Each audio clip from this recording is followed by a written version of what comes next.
Assalamualaikum warahmatullahi wabarakatuh. Perkenalkan, saya perwakilan dari kelompok 10, Muhammad Rizky Firdaus, NIM 2018-12-21213, akan mempresentasikan atau menjelaskan mengenai bab 10, yaitu audit lingkungan. Pertama-tama, saya akan memperkenalkan anggota kelompok 10, yaitu Ada Musrifah, Aulia Zulfi Safira, dan Dwi Indah Purnamasari. Secara garis besar, audit lingkungan memiliki definisi, yaitu sebagai alat manajemen yang terletak pada pengertian evaluasi yang sistematik, terdokumentasi, periodik, dan objektif. Evaluasi dalam pelaksanaannya dapat dilakukan dengan pemeriksaan. Evaluasi yang sistematik dan periodik dilaksanakan dengan pemantauan yang terdokumentasi agar dapat dijamin objektivitasnya. Dengan demikian, pihak lain dapat melaksanakan pemeriksaan kembali. Dari pengertian tersebut, maka audit lingkungan dapat disederhanakan definisinya menjadi pemeriksaan untuk mengetahui potret keadaan lingkungan yang sebenarnya, dengan tujuan memfasilitasi manajemen dalam mengendalikan lingkungan dan penilaian kepatuhan terhadap kebijakan pengelolaan lingkungan, termasuk kepatuhan terhadap peraturan lingkungan yang berlaku. Selanjutnya yaitu ada fungsi dan manfaat. Fungsi dan manfaat yang pertama yaitu bidang manajemen. Bidang manajemen yaitu terbagi dalam beberapa poin. Poin yang pertama yaitu menunjukkan komitmen nyata untuk meningkatkan kinerja lingkungan organisasi. Yang kedua dapat digunakan sebagai dasar untuk mengembangkan kebijakan manajemen lingkungan atau usaha untuk memperbaiki rencana saat ini. Yang ketiga, mengidentifikasi resiko dan dampak lingkungan, review terhadap pengendalian manajemen dan sistem yang berkaitan dengan kewajiban dan resiko lingkungan bagi yang telah lalu maupun saat ini. Yang keempat, review proses dan prosedur operasi pabrik atau standar aktivitas lingkungan saat ini terhadap operasi dan prosedur manajemen lingkungan perusahaan, termasuk rencana respon terhadap keadaan bahaya, sistem monitoring dan pelaporan, serta rencana perubahan di masa depan terhadap proses dan peraturan. Bidang yang kedua yaitu bidang keuangan. Poin yang pertama dalam bidang keuangan yaitu mencegah kerugian finansial melalui remediasi atau penghentian aktivitas atau penutupan perusahaan, larangan-larangan pemerintah atau publikasi negatif yang disebabkan oleh pemantauan dan pengelolaan lingkungan yang buruk. Poin yang kedua, penilaian implikasi keuangan yang wajar terhadap masalah lingkungan, tanggung jawab, dan dampak dari peraturan baru.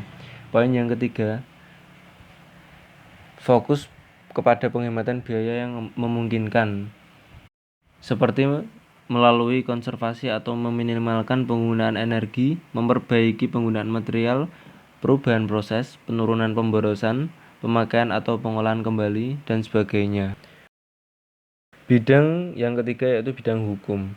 Poin pertama dalam bidang hukum yaitu untuk mengukur dan meningkatkan kepatuhan perusahaan atau aktivitas terhadap peraturan-peraturan bidang lingkungan seperti izin operasional, standar emisi udara, dan sebagainya. Kemudian menghindari sanksi hukum terhadap aktivitas atau perusahaan atau pengelolaannya di bawah hukum dan peraturan yang berlaku.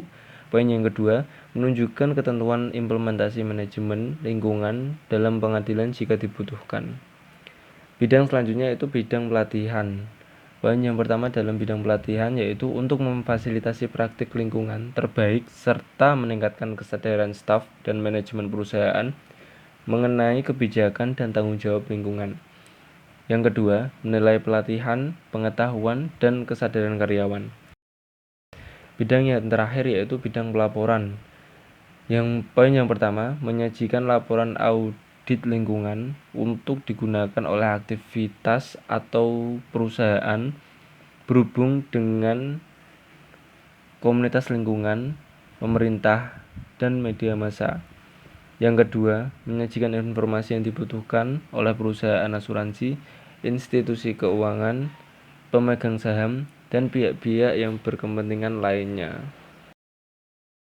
Selanjutnya yaitu kunci dan keberhasilan dalam audit. Yang pertama yaitu dukungan pihak manajemen. Dukungan pihak manajemen diperlukan untuk memicu semangat dan kinerja audit. Yang kedua, partisipasi semua pihak yang terlibat. Partisipasi semua pihak yang terlibat diperlukan untuk efektivitas dan efisien waktu dalam audit. Yang ketiga, independensi dan objektivitas auditor. Independensi dan objektivitas auditor diperlukan untuk menjaga kepercayaan antara audit dan klien, serta pengguna informasi audit tersebut. Yang keempat, persetujuan dalam ruang lingkup dan prosedur audit. Selanjutnya yaitu jenis-jenis audit lingkungan. Jenis audit lingkungan dibagi menjadi 3, yaitu yang pertama, audit tanggung jawab lingkungan. Audit tanggung jawab lingkungan yang pertama yaitu audit kepatuhan, merupakan audit yang paling umum dilakukan dalam audit lingkungan, yang merupakan proses verifikasi terhadap tingkat kemampuan fasilitas dalam memenuhi ketentuan undang-undang lingkungan, peraturan, batas emisi, dan sebagainya. Yang kedua yaitu audit kewajiban resiko operasional, berkonsentrasi pada kerusakan lingkungan sebagai konsekuensi dari aktivitas berbagai operasi. Yang ketiga, audit keselamatan dan kesehatan kerja, merupakan bagian dari audit kesehatan dan keselamatan lingkungan yang meliputi penilaian terhadap kecukupan alat pengamanan pekerja, keadaan darurat, dan rencana penanganan bahaya. Jenis audit yang kedua yaitu audit manajemen lingkungan. Audit manajemen lingkungan dibagi menjadi 3, yaitu yang pertama audit perusahaan. Audit perusahaan merupakan inisiatif dari manajemen puncak perusahaan induk dan memberikan perhatian terhadap struktur organisasi, wewenang, tanggung jawab, implementasi kebijakan, kesadaran, dan komunikasi. Yang kedua yaitu audit sistem, melakukan pengujian terhadap perbedaan antara sistem dengan kebijakan dan standar-standar yang berlaku seperti ISO 14001. Yang ketiga yaitu audit kebijakan, melakukan review dan menilai kembali relevansi kebijakan, mengingat perkembangan yang terjadi, yaitu hukum, teknik, keuangan di dalam dan di luar perusahaan. Jenis audit yang ketiga yaitu audit aktivitas lingkungan. Audit ini mencakup penilaian terhadap permasalahan-permasalahan manajemen dan pemilihan teknik pengelolaan lingkungan. Audit aktivitas dibagi menjadi 4, yaitu yang pertama audit lingkungan lokasi pabrik, menguji seluruh aspek kinerja fasilitas berkaitan dengan lingkungan. Yang kedua audit limbah. Audit limbah meliputi identifikasi dan pengukuran aliran limbah sekaligus langkah-langkah dalam program meminimalkan limbah tersebut dan menilai praktik dan prosedur penanganan limbah. Yang ketiga audit produk. Audit produk mencakup seluruh aspek dari pengaruh lingkungan melalui desain produksi, penggunaan, dan pembuangan. Setiap audit diharuskan untuk mengidentifikasi produk yang ramah lingkungan untuk atribut merek hijau atau green labeling. Yang keempat yaitu audit lintas batas, yaitu menilai aktivitas lintas departemen atau unit bisnis dalam pengelolaan lingkungan seperti transportasi dan rantai pasokan. Selanjutnya yaitu proses audit. Proses audit terdiri dari beberapa langkah-langkah, yaitu yang pertama perencanaan audit, berkaitan dengan persiapan penting dan berbagai perjanjian berkaitan dengan audit. Yang kedua yaitu melakukan kunjungan lapangan pendahuluan. Kunjungan ini dilakukan untuk mengadakan pertemuan dengan fasilitator lapangan. Yang ketiga yaitu aktivitas audit lapangan. Audit lapangan dilakukan setelah perencanaan audit selesai dilakukan dan menghasilkan rencana audit yang siap untuk diimplementasikan. Yang keempat yaitu aktivitas setelah audit. Setelah laporan final audit lingkungan diterbitkan, perusahaan mengetahui status kepatuhan terhadap peraturan yang berlaku dan kinerja lingkungannya. Yang terakhir yaitu tindak lanjut hasil audit lingkungan. Tindak lanjut ini meliputi implementasi rencana tindakan, pemantauan dan pemeriksaan, serta review rencana tindakan yang akan dilakukan. Selanjutnya yaitu sistem manajemen lingkungan. Sistem manajemen lingkungan terdiri dari 3 poin, yaitu persyaratan umum, kebijakan lingkungan, dan perencanaan. Yang pertama, persyaratan umum. Persyaratan umum yaitu perusahaan harus menetapkan, mendokumentasikan, menerapkan, memelihara, serta memperbaiki sistem manajemen lingkungan secara berkelanjutan dan menentukan bagaimana perusahaan akan memenuhi persyaratan tersebut. Perusahaan harus menetapkan dan mendokumentasikan lingkup sistem manajemen lingkungannya. Standar nasional sistem manajemen lingkungan mensyaratkan perusahaan untuk menetapkan kebijakan lingkungan yang memadai, mengidentifikasi aspek lingkungan yang timbul dari kegiatan, produk, dan jasa perusahaan di masa lalu, saat ini maupun yang akan direncanakan, agar dapat menetapkan dampak lingkungan yang penting. Mengidentifikasi persyaratan peraturan perundang-undangan yang berlaku dan persyaratan lain yang diikuti oleh perusahaan. Selanjutnya, mengidentifikasi prioritas serta menentukan tujuan dan sasaran lingkungan yang memadai. Selanjutnya, menetapkan struktur dan program untuk menerapkan kebijakan dan mencapai tujuan serta memenuhi sasaran. Memfasilitasi perencanaan, pengendalian, pemantauan, tindakan pencegahan, dan perbaikan, audit dan review untuk memastikan bahwa kebijakan dipenuhi dan sistem manajemen lingkungan tetap memadai. Yang terakhir yaitu mampu menyesuaikan dengan perubahan kondisi. Yang kedua yaitu kebijakan lingkungan. Manajemen puncak harus menetapkan kebijakan lingkungan perusahaan dan memastikan bahwa kebijakan dalam lingkup sistem manajemen lingkungannya. Yang pertama, sesuai dengan sifat, ukuran, dan dampak lingkungan dari kegiatan, produk, dan jasanya. Yang kedua, mencakup komitmen pada perbaikan berkelanjutan dan pencegahan pencemaran. Yang ketiga, mencakup komitmen untuk menaati peraturan perundang-undangan yang berlaku dan persyaratan lain yang diikuti perusahaan terkait dengan aspek lingkungannya. Yang keempat, menyediakan kerangka untuk menentukan dan mengkaji tujuan dan sasaran lingkungannya. Yang kelima, didokumentasikan, diterapkan, dan dipelihara. Yang keenam, dikomunikasikan kepada semua orang yang bekerja pada atau atas nama perusahaan. Yang ketujuh, tersedia untuk masyarakat. Yang terakhir yaitu perencanaan. Perusahaan harus menetapkan, menerapkan, dan memelihara prosedur untuk mengidentifikasi aspek lingkungan kegiatan, produk, dan jasa dalam lingkup sistem manajemen lingkungan, dan menentukan aspek yang mempunyai atau dapat mempunyai dampak penting terhadap lingkungan. Walaupun tidak ada pendekatan tunggal untuk mengidentifikasi aspek lingkungan, pendekatan yang dipilih dapat mempertimbangkan hal-hal bagian dari aspek lingkungannya. Subbab yang terakhir yaitu penerapan dan operasi. Terbagi menjadi beberapa poin, yaitu yang pertama, sumber daya, peran, tanggung jawab, dan kewenangan.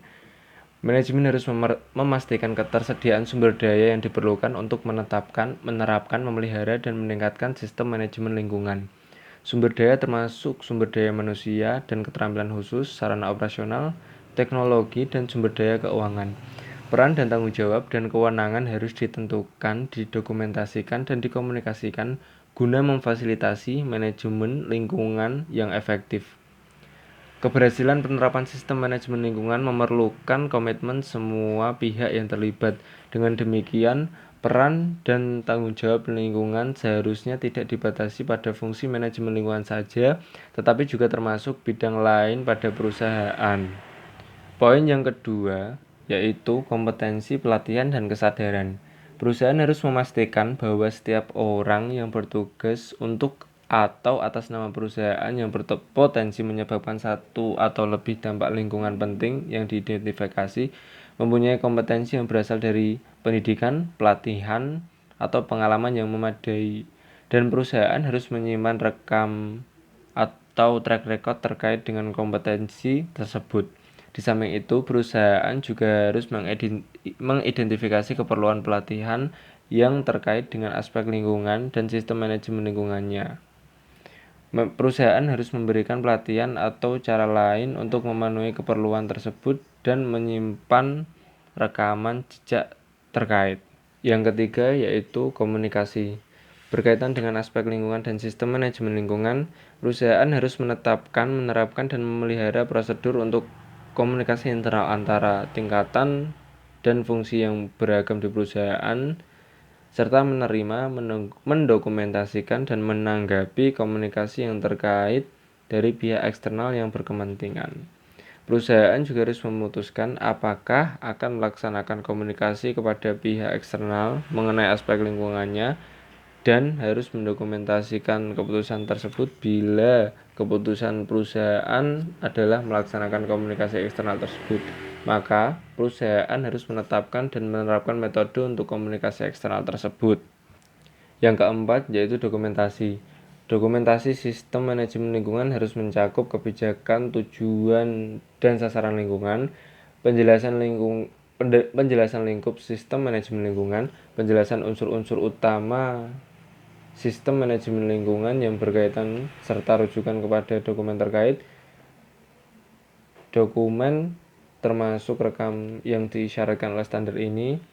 Dokumen terkait rekaman yang ditentukan oleh perusahaan sebagai dokumen penting untuk memastikan perencanaan, operasi, dan pengendalian proses secara efektif yang terkait dengan aspek lingkungan penting. 5. Pengendalian dokumen. Dokumen yang diperlukan oleh sistem manajemen lingkungan harus dikendalikan. Rekaman adalah jenis dokumen khusus dan harus dikendalikan mengikuti persyaratan pengendalian rekaman.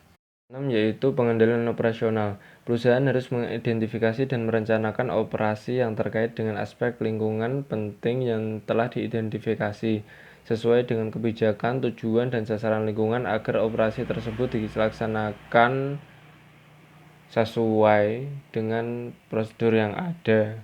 Selanjutnya yaitu kesiagaan dan tanggap darurat. Perusahaan harus menetapkan, menerapkan, dan memelihara prosedur untuk mengidentifikasi potensi situasi darurat dan kecelakaan yang dapat menimbulkan dampak lingkungan serta bagaimana perusahaan akan menanggapinya.